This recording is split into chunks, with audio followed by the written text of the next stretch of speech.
Welcome to Two Humans Talking, the podcast where we talk about what it's like to really stay healthy and be healthy in today's modern, fast paced world. I'm Tiffany Simms, and today I am bringing you Matt Paradise.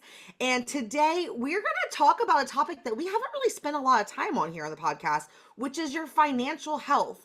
And if you think that money doesn't bring you happiness, like I get it. And at the same time, I think you're setting yourself up for failure because the truth is that when your relationship with money is whole and it's easy, the rest of your life is just a little less stressful. Money does make life less stressful.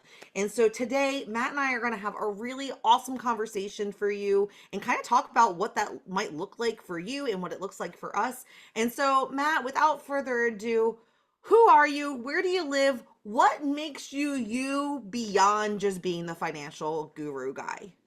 That's deep. I don't even know where to I know. start. I So many told you we different were going to approaches get today. into it. Loving it. So I'm Matt. I live in the greater Boston area with my family. So in Massachusetts on the East Coast. We're starting to see some flowers blooming and grass is getting greener here. We've had snow like within the past couple of weeks. So we're Oh just man. approaching spring now, which I love. It's just kind of renewal, life coming back, which I enjoy. So for myself personally, my personal journey has been a long kind of bumpy road sometimes, and finding different joy. I mean, I was born blue, so it's a condition where the umbilical cord was wrapped around my neck. That's how I Oh. came to the world. But I am a fighter. So I grew up in Connecticut, moved to Massachusetts, ultimately to try to live a better life, get away from all kinds of mistakes that I made. Um, for me personally, part of that included getting into drugs and addiction. And I was a homeless teenager, bouncing around, stayed on the street a little bit, couch surfed. If anybody's tried to move to a different location to try to facilitate character change, wherever we go, we're still there. So I moved to Massachusetts and still my character was there. It followed, it Isn't came that with funny me. how you go with you? It's true. I tried to shake it, but it kept on tagging along.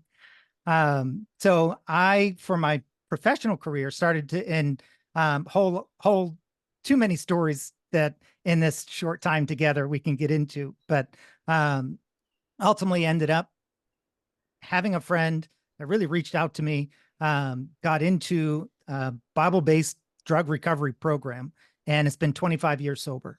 So it's Congratulations. That's a big deal. it is, and I think for too many times in my life, and even now as now an adult, um, I can want to do things all on my own, think like I gotta do this. I gotta like, aren't I supposed to? Aren't I the man? Aren't I the adult? I'm an And adult now. yeah, I need people. Ultimately, I need people. So I needed people then, when I was a 19-year-old. I need people today so I can continue to grow and continue to be healthy as possible. Um, So good. my You know, it pers- takes a lot of Go ahead. people a long time to learn that lesson. Mm. And there are still people that I can think of in my own personal life who are in their 60s and 70s and still haven't learned what you just shared. So that's really incredible. And what I mean by that is there's two things that you just shared that really stood out to me. One is I tried to move away from my problems. Funny story, I went with me, Yeah. and that like that really gets, it's kind of deep because it's like we are, if we don't change the things about ourselves that aren't isn't working, it doesn't matter your zip code, you are going with you, and you're going to have the same problems when the shiny syndrome wears off that you had in the last location if you don't deal with your shit. And then the other part of that that you shared is like I need people, and I love that because no one needs wants to be around someone who's needy. Like there's a difference between needing and being needy. And when you just genuinely need connection and that support of that mutual uplifting and Mm. not for your own validations, I think that is such a big like what's the word I'm looking for? It's like a big evolution piece. It's a big growth piece. It's a big Mm. leap in you like finding yourself. Yeah. when it's like I am good on my own, but I don't need to prove it to everyone else by doing everything myself, and learning how to have that like ebb and flow with other humans where it just lifts everyone up, I think is a big part of like, I don't know. I just, my whole words, I've become real woo woo in the last 2 weeks, I've noticed in my words. And I'm like, are these words even relatable to people anymore? But anyway, I digress. Yeah, no, it's all good. And I mean, sometimes there's just like grunts and groans, expressions that maybe it's not even a specific word, but sometimes it's like deeper, more visceral that where you communicate stuff. And as long as it Yes. resonates with the other person, then who cares if it's in Webster's? It's so true though. It's really ironic that you say that because I can't tell you how many times, and even just the last month, that like I'm growing into a new stage and someone recommends something to me or suggests a new challenge that I hadn't even thought of. And Mhm. there's like this deep visceral like and Yeah. I don't know where it comes from, but it's like it's so real. And it's almost like the deepest parts of my soul getting released as like things that aren't serving me Mhm. anymore. It's like, all right, well, we got to get rid of this nonsense we've been holding on, and we're stepping into this next adventure, and we don't know how it's going to turn out, and it's going to be scary, but it's going to be okay. It's true. And it's hard. I mean, that I think is like the crux of the work towards well-being. Sometimes just feeling, being able to explore what is that like visceral, guttural reaction to Yeah. whatever that it is. There's a reason why we have that reaction. And sometimes we might not know initially. Maybe it's hidden within our deep subconscious, but it means something. There's something there to explore. Yeah. And you know what else that you just made me think about is like we don't always have to give it meaning either. Like True. sometimes it's okay to let the thoughts and the feelings to just ebb and flow because they can float out as fast as they floated in, and not every thought or feeling was meant to stick around for you to explore. It just can pass on through and True. absolutely be nothing. Yep. Getting to that quiet, being able to Yeah. move past the noise. Who thought we were talking about this when we said, when I opened up today's podcast and said, we're going to talk about the monies? People probably started to have that reaction. Like, what's happening? Like, I what? thought we were here to talk Money. about my bank account. Well, It all goes hand in hand, it does. It's all connected for all sure. connected. My So, how professional did, career, sorry, yeah, to the question I mentioned a little bit, they're like, well, who's this crazy guy? So what? He's been through some stuff. Okay.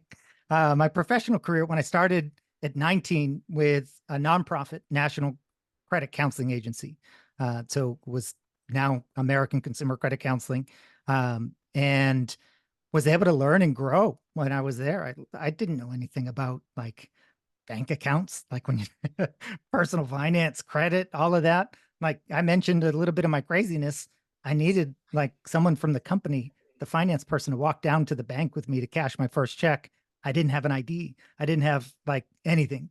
So from there was I able to kind of really grow. love that part of your story for you. Thanks. I That's mean, kind of really awesome to I go don't, from like, I know uh, absolutely nothing, and being given an opportunity to learn all the things. And now you get to pass that forward. I love that it's part of my story and part of who I am. I don't recommend it for other people. It was like 2 years of riding my bike through the snow, through the rain, because I couldn't afford a car, sleeping on floors, minimum wage, all of that. So I love that it's part of who I am. I don't recommend it as a path for everybody because it's not an easy one by any stretch. But fortunately, I was able to learn and grow. I was given that opportunity, not because of my own merit or anything like that. I had an opportunity where I could learn and grow with the organization. At that time, there were like 24 people. It grew to about 120. I ended up being able to start a financial education group. So as I obtained different certifications, personal finance, credit counseling certifications, uh, my thoughts and ideas developed and grew and changed. Sometimes we just don't know what we don't know. And sometimes Isn't it's that the even truth? hard to ask the question like, well, so what can I learn to do differently? Sometimes it is going through those steps, even when they're not easy. For me, in this case, it was on the job training, learning from others, having a lot of mentors, in the personal finance space and was able to end up leading a team of financial educators. We went all over the place around the country, but mostly New England. And one of the best ways I found to learn personally was to teach and learn from those who I taught. Because when we get into something like personal finance, it's personal. It's not a one size fits all kind of thing. Even though we want to squeeze everything and reduce everything into this little tiny box that we Here's your can wrap our checklist minds to be around. successful. And it's like, Exactly. That's not how it goes, right? Because money's emotional. We can talk about math, one plus mm, one is two. But once we say, well, what do we do with $2? If we had five people, we'd have probably like 10 different opinions about what might be best. I'm writing that down. I let money's emotional. Right. That And is that that is such a, I mean, there's no truer state that is a true statement.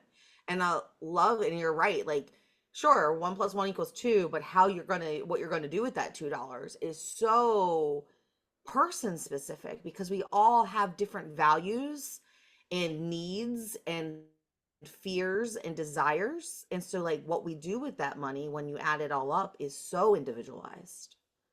Oh, it is. So even so when good. we talk about like building wealth, well, wealth is individually defined.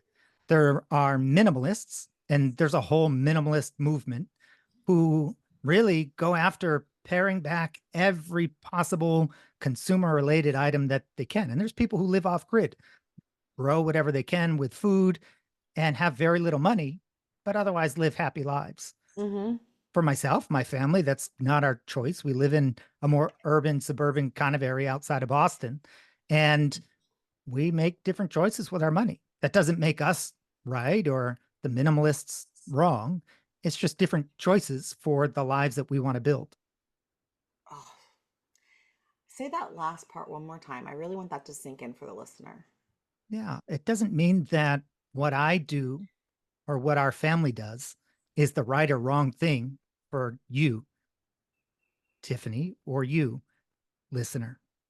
Right. We each have our own personal journey. And just because what I believe to be true and the life that we're building doesn't make it best for everybody. We each have a personal journey and have to define what living well really means. Yeah, and that goes back to something that I talk about a lot on the podcast, which is like, have you defined for yourself what a healthy relationship with money looks like? What kind of money you actually need to live your comfortable life? What is your comfortable life? We Hmm. do that with health, we do that with relationships, and we got to do that with our career and our finances too. Because if you don't know what is your picture perfect vision, then it's really hard to make decisions that are going to make you feel like everything's coming together. And my picture perfect is definitely going to be different than yours, Matt. Like I don't have kids even. So like that in itself makes the picture different. Yep, it's true. And I think you mentioned health. Obviously, there's a lot of money in health and a lot of magazines that try to tell us who we're supposed to be, what we're supposed to look like. And if I have more than 5% body fat, I'm doing it wrong. Well, I don't have an airbrushed life. Thank you very much. And that's not necessarily the best life for me. Are there steps that I can take to be more healthy? Yes. And I can continue to grow. I continue to talk to different people so I can find some of the different areas in my life that need addressing to be the healthiest, wealthiest person that I can be. Similarly to the whole kind of health airbrush industry, with personal finance, it's much the same. Anybody that hops on social media or sees an advertisement, wealth is looking like fill in the blank, whatever you saw last. Having XYZ car is probably fancy, shiny, new, or a huge car payment. Having a large, shiny penny life with a big house. You know what I Or mean? a huge car Like, payment. So yeah, true. right. That just because, I mean, marketers' job is to make us feel like we need whatever they're selling. Just because they're selling it doesn't mean that we need it. We each, and for me personally, I need to define what's best for me, what's best for my family as I try to raise my son to be kind and to be generous and to develop as a young man. There's lots of things that different people have as opinions as far as what's right, what's wrong, what's best, what's not. And certainly there's some fundamental things that whether my wife and I agree on, we get advice from other people because we have our own individual biases. But we learn along the way and we grow and Yeah. develop. And so like here's the thing that was just coming up for me as my own personal example was like my partner and we see money as a resource very differently.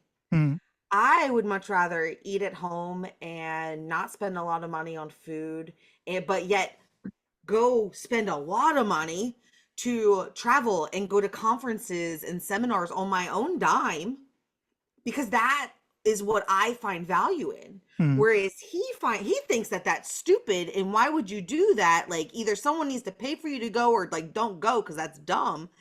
But and he finds a lot of value in going out to dinner and socializing and like that experience because that to him makes him feel wealthy and secure and like he's feeling accomplished.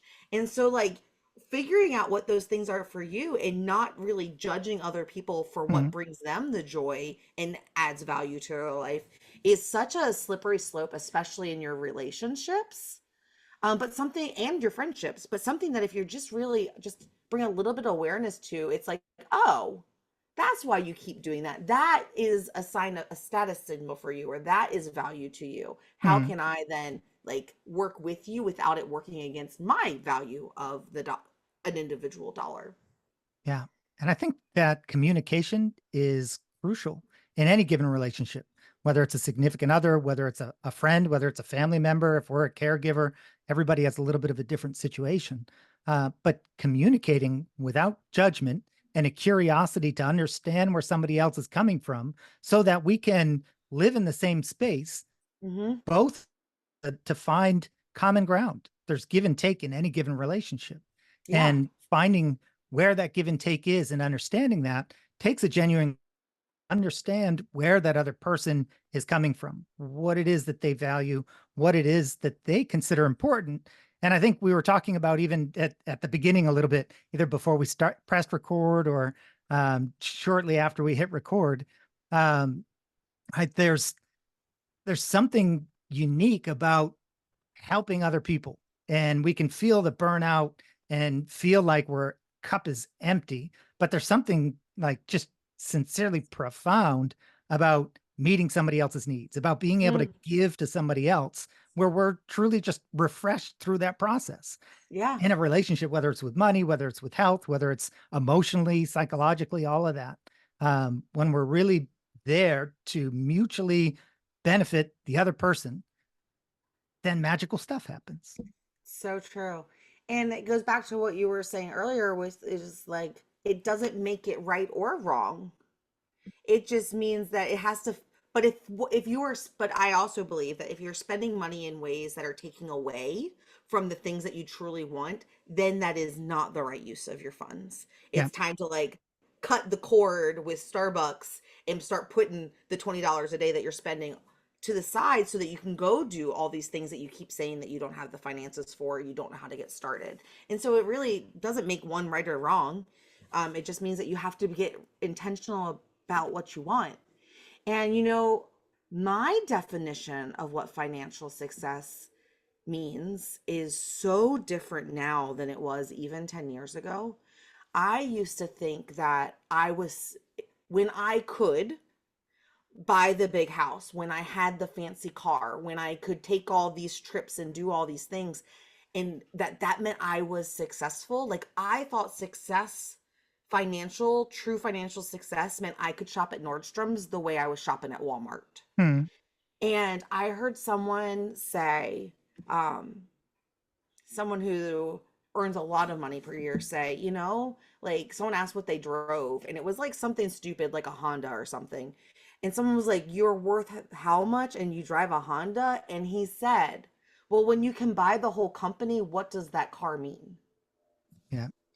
That was an unlock of financial success that I had never thought about and realized that my financial success markers were completely imposed on me from the outside world of what success and luxury and financial stability looked like. But the Hmm. true ballers, they're just like, if I can buy a Lamborghini, what do I need one for? Yeah. That was like a whole different unlock for me. It is. I think it's interesting. I think some of it goes back even to what we're fed through media, whether it's social media, TV, or otherwise, where we think success is this certain shiny penny life, and whatever that might mean, depending on the ad or commercial or what somebody's selling. But I think that uh, it's funny. So that in my book that I wrote, Financially Capable, A Friendly Guide to Building Whole Health Wealth, the chapter on budgeting is called the dirty B word. I Ooh. don't really like to talk about it, right? But ultimately, at the end of the day, a budget really is just aligning our values and priorities with how we spend our resources, our time, our Mm. effort, our energy, our money. And when our values are misaligned with how our resources are being spent, then we have some dissonance. We have frustration, fears, anxieties, all of that start to come up to the surface. Yeah. So I think it's difficult, it's work, but ultimately having that budget, when we think of it as really just a list of priorities that are able to align with our values and what we consider most important in life, then we can find joy beyond a dollar and whatever that means, because we're not just chasing a bigger bank account, because there's no end to that. There's almost always going to be someone with a bigger bank account. I don't aspire to have a bigger bank account than Jeff Bezos, because there's certain compromises that he's had to make to have that big of a bank account. And I choose differently. And not to say that his life is lived correctly or not. That's not how I choose to live, because my family and some other things are more important to me. And when you have a bank account that big and shareholders that you have to report to, there's certain lifestyles that you have to live and people who you're beholden to. Yeah. So it really is, I think, important. And I think I agree, much like you, Tiffany, my values and what I consider important change. I mean, over 10 years. And it's interesting. I can look back 10 years and think, wow, I'm a different person. It's so much harder sometimes to think, how is it that I'll be significantly different in 10 years from now?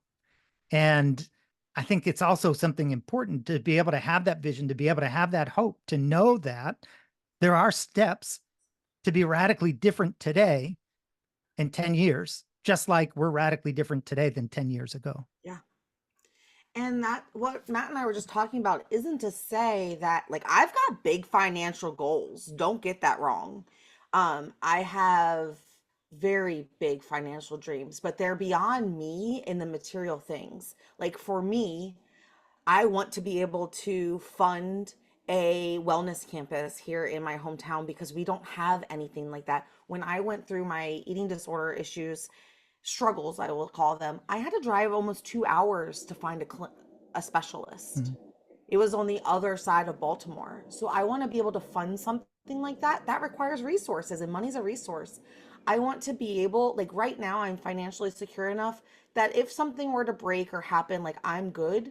But if someone in my family, but I can't help anyone beyond myself. Mhm. And so for me, the financial part of that is all of the things that I can provide for other people, not necessarily the material things for myself. And so that mission for financial security is just so much bigger than myself.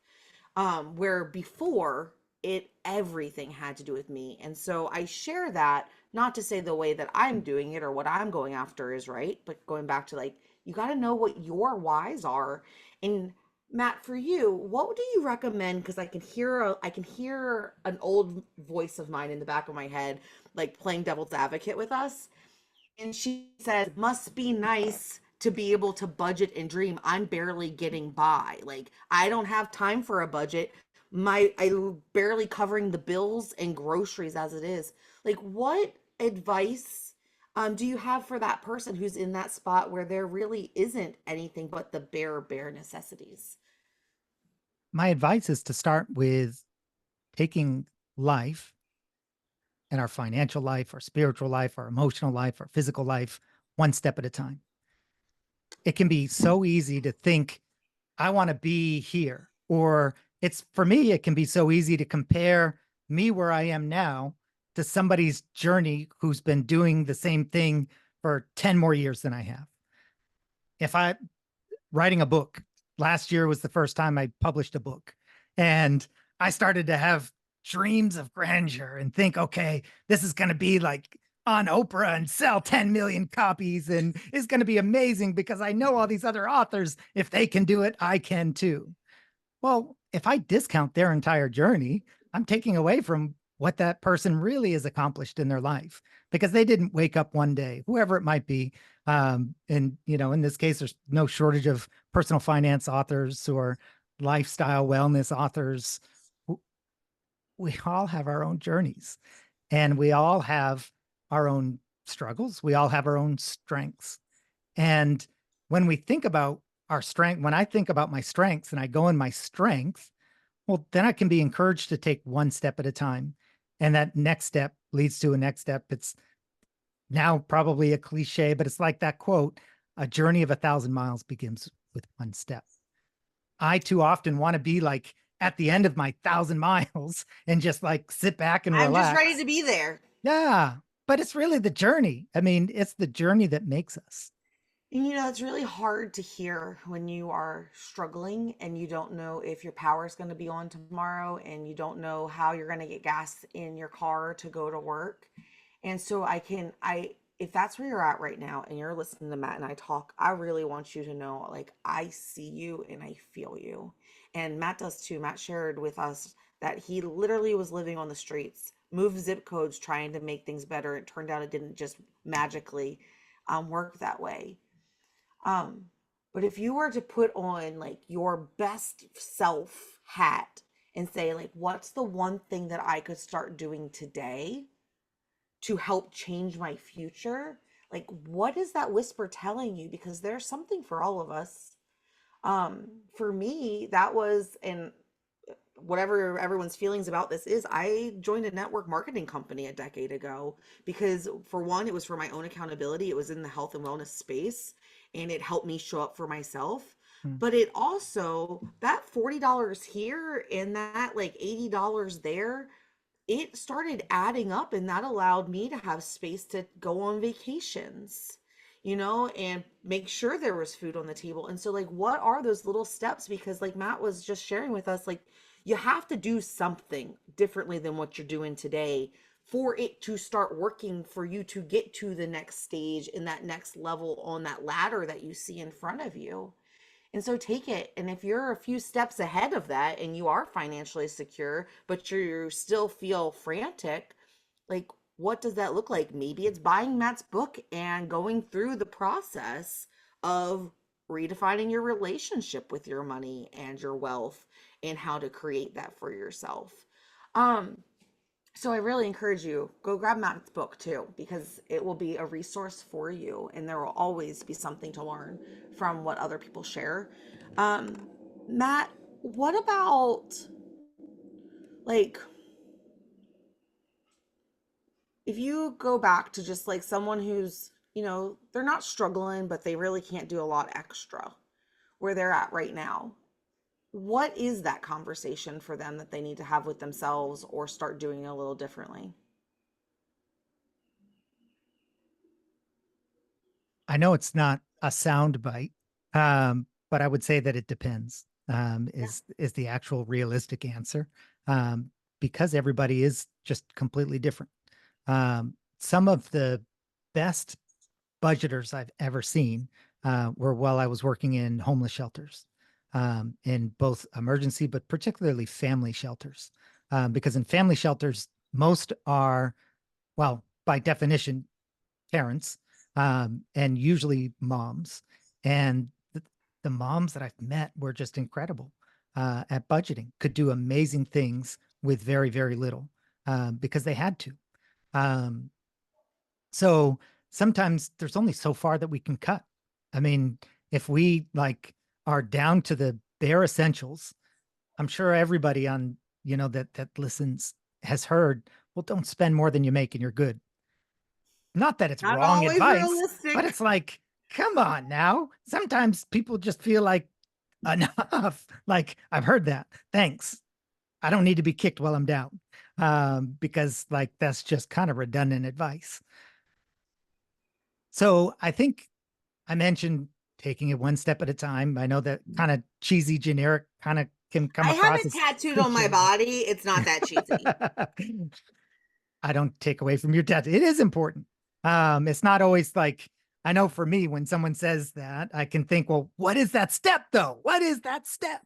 And I think that's the hard thing without knowing each individual person's situation, what the next best step is. Mm. It's something that we tell our son constantly is what is the next best thing that you can do right now? You might have messed up like for the last hour and a half, but what is the next best thing that you can do right now? Yeah, what's Uh, your next best choice? yeah. So Next for best some step. people, maybe learning how to budget could be a thing. Maybe Mm. some people have never done that. I know I've spoken with over 100,000 people going through creating budgets, looking at credit card debt and all of that stuff. And I know it's stressful. That's why I called that chapter Dirty B Word, because it's like, I know I don't have enough money for the bills and it's stressful. And getting into that is no fun. It raises blood pressure. It's like, come on now. I could think of 50 other things that I'd rather do. But we don't have to go it alone. I think, Tiffany, you shared even in your relationship with food, having a network, having other people around you to be able to support you, to be able to strengthen you, to share that knowledge, but also the encouragement. I know Yeah. for myself, even as I continue in my sobriety, I need other people in my life. And we're wired, we're hardwired as a species, as the human species, to need each other. So for those who aren't sure maybe how to create a budget, you can even go to a website like NFCC, the National Foundation for Credit Counseling, nfcc.org, O-R-G, and nonprofit credit counseling agencies, they provide free budget counseling. So you can just call up, speak to a live person one-on-one, or depending on if you wanted to talk to a local agency, they can connect you there as well, wherever you live in the, this is the United States specifically, and can even meet with somebody in person too and schedule that appointment for free to be able to go through, develop a That's really budget. amazing. Thank you for sharing that. It's I didn't know yeah, that it's a great existed. resource. So you don't have to have credit card debt. A lot of people think credit counseling and think credit card debt, getting out of credit card debt, and there are debt management programs and lots of different strategies for that. But reputable nonprofit credit counseling agencies will offer free, no strings attached budget counseling. That's really cool. I didn't know that resource existed. Thank you for Yeah. sharing that with myself and for the audience. What's one thing when you look back that you wish someone had taught you sooner that the people around you didn't know to teach you?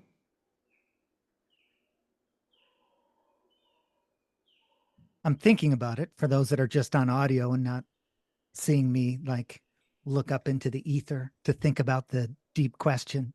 Um, And I'm all, if you're on, like, if you're listening to us on a podcast channel, like, I'm sitting here, hand in my head in my hand, just sipping at my cup, like, waiting for the answer while he ponders. yeah, I would say so. There's two sides to it. There's one side that even if somebody taught me before I was ready to learn, it would have fallen on deaf ears and been useless anyway. So I think it's one of those things that like, if I wasn't ready, in my journey in life, if I wasn't open to receiving whatever that nugget of wisdom may have been, um, then, well, I would have had to go through some other stuff first before I was open to receive it. Um, but I think being able to really be true, authentic, genuine, and to be able to believe in the power of the spirit that's put in each one of us. I Mm, think that there's lots of rooms that I went into feeling like I didn't belong or feeling like I was an imposter, the whole imposter syndrome thing. I shared a little bit at the beginning. I mean, I was a high school dropout. I overdosed, degenerate kid who eventually wore a suit and a tie and led some meetings with presidents of banks and government organizations and stuff like that. And there were times where I was just like, wow, I don't belong here. I don't know why I'm here. I remember the first college class, like the first lecture hall that I went into was at Harvard University and I was teaching.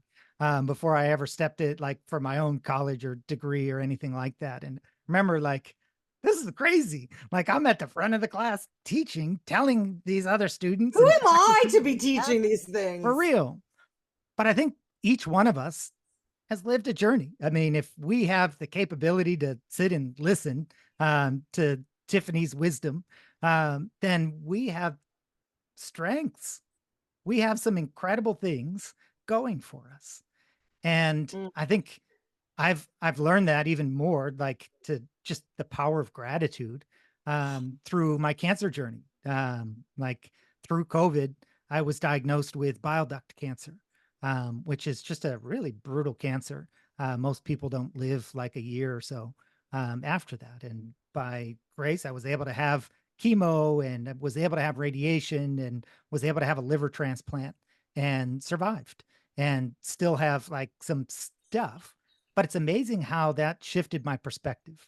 mm. So when I say like I maybe, even if somebody would try to teach me something when I was like 22, I would have like I knew it all. I Nobody already knew. know. Who I are you know. talking Wait a to? sec. Let me tell you. I remember even as a teenager telling my parents, like kind of with, Oh, you're so stupid. What do you patronizing. know? Yeah, let me tell you, I know everything. Let me help you out here.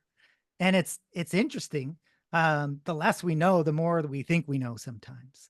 And it takes humility to be able just to like, look, I don't know. Like the more I go through, the more I realize, the less I know, and the more I have to learn. Yeah. And I think cancer was one of those things, was a gift that opened up my mind and changed my perspective about gratitude. And there Mm. will be more things. The longer I live, the more stuff I'll go through, the more I'll realize I I need other people. I have a lot to be grateful for. And all the little things that really bothered me yesterday or 10 years ago, really insignificant in the grand scope of life. It's so true. I'll be honest. I will tell you what I wish that someone that I learned differently is that money isn't a bad word. Wanting money doesn't make you a sinner, and that people with money are inherently bad people. That good people, if you are a good person and you have a lot of money, you do more good things in the world. If you are a bad person and you get a lot of money, well, then you're going to go do a lot of evil things in the world. But that had nothing to do with the money. That money is literally just a resource, not the end all be all. And there's nothing wrong with wanting it and also giving it back to people. Yeah, I agree. I think money it's an inanimate object. Like by itself, it's not Yes. inherently good or bad. I think it gets into like one of the quotes that's I've heard just misquoted so many times, that money is the root of all evil. And Well, no. that's not the quote. It's the love of money. Like when we love money more than we love our kids, when we love money more than we love our spouse or significant other, when we love money more than we love ourselves, and our very self worth is tied up in the dollar, then it can be easy to get twisted. I've been there plenty of times where it's like, I just want to get more and I feel better when I get more. And ultimately, I want more. And when I do get more, I still want more. And that greed can twist us up so quickly. And it's in that greed that it can end up taking us down like some crazy paths. But money by itself it's a tool. How it's used makes all the difference. Yes. I love that you shared that. I was raised where like wealthy, rich people were sleazy and rich people were evil and they were bad people. And so like if you were raised to think that, then of course you're going to have resistance to having more money because you don't want to be a bad person. You don't want people to think those things about you. And like you just said, Matt, it's not that way at all. It is literally a resource. And a resource allows you different opportunities. It allows you different comforts, different abilities for me, different abilities to give and provide. You know, shelters are always looking for donations because it costs money to operate a facility. Like you need it. It's important. And I didn't know the rest of that quote. I didn't know there was more to that quote. I just knew that I didn't agree with the quote. Hmm. That money was the root of all evil. I'm like, that's not true. Yeah. Evil people are the root of all evil. Yeah. Like And there's wrong plenty of poor evil intentions, people too. right? I've hung Well, out with a wrong bunch of those. intentions are the root of, or Yeah, misplaced intentions, I should yeah, say, are the root of evil. that's true. Yeah, and like you said, Tiffany, I think that's really important, even like in shelters. And the money is necessary to feed people who don't have enough to eat. And we live in a time where so many are food insecure. And when we talk even about, I appreciate you and your vulnerability and sharing even about your journey with food and your relationship with food. Healthy food can be really expensive. And I'm a huge Which breaks proponent my brain. of it's crazy, right? And it takes money in a lot of different ways to be able to get healthy enough food because there's plenty of subsidies in like corn and corn syrups and stuff that like not healthy. But like fresh vegetables and stuff like that is it is more expensive, right? And there's lots of things that we can do to stretch it. Frozen, just as healthy, sometimes healthier than fresh Flash stuff. And frozen it, traps yeah, all those nutrients in it place. does right at the peak of perfection, oftentimes, and is better than what we might get, quote unquote, fresh in the grocery store. Right. But I think it's important because it gets to the root of inclusion. There's for me, I'm a speaker who speaks about financial inclusion. And it's all about access and opportunity. Because for some, there are systemic barriers to accessing the financial mainstream. Even if it's something as simple as a bank account or avoiding predatory lenders or alternative Mm. finance products like payday loans and pawn shops and title loans. The list goes on and on. And it's similar also with food. There are systemic barriers for some to even getting healthy food. Food deserts exist across the country. When we talk about healthcare, mental health, as well as physical health, there are systemic barriers. And some people in the United States don't have access to a competent primary care provider or a competent mental health professional, whether it's because lack of insurance or because even with insurance, there's not somebody with availability nearby. And I think that really is important because I think that's something that not just money, but also our time, our resources, our effort, our awareness about those access and opportunity barriers, about Hmm. the importance of inclusivity, because we all need help. I mean, on one hand, it's like a basic human right to be able to have access just to basic health care, food, to be able to nourish our bodies, not have constant trauma so that we can be mentally well and work through our own growth journeys. And I think that that's also something important that's near and dear to my heart too. Oh my gosh, Matt, you just wrapped this episode up with such a pretty bow and tying all of the parts that I believe make a whole healthy person, which Mm. is your health, your relationship, the quality of your relationships, and your relationship with the way you earn money. And you just put such a pretty bow on it. How do people connect with you? How do they grab your book? So the book is available most places where books are sold, whether Barnes and Noble, Amazon. My website is mattparadise.com. So www.mattparadise.com. There's a whole lot of different resources that are there and available for free as well. So there's a resources section with the book. Even on Amazon, you can go and check out even the first chapter for free. It's there as a preview. So check it out. But also within that preview, it'll show you the link, the Map Paradise / capable bonus.com. But you can get all the different bonuses for free that are in the book as well. What a gift. Now, that is how you show up and you serve it forward. I love that so much. All right, Matt, as we're wrapping up, do you have a favorite quote or a final thought you would like to leave with the listeners today before we sign off? There are many. So to distill it into one is always tricky. But I think for me, what's really important, um, two things. I'll make it a longer quote. One, um, be joyful. Joy is separate from happiness and it's independent of the circumstances in which we live. So we can find Mm. joy even in the hardest of times. And similarly, there's always hope. No matter how difficult, no matter how dark our days, there's always hope to be able to take one step forward to build a life that we dream of, to be able to live healthy, wealthy lives. Oh my gosh, so good. Thank you so much for spending time with us today. And with that, that's Two Humans Talking. I'll see you guys next week. Bye.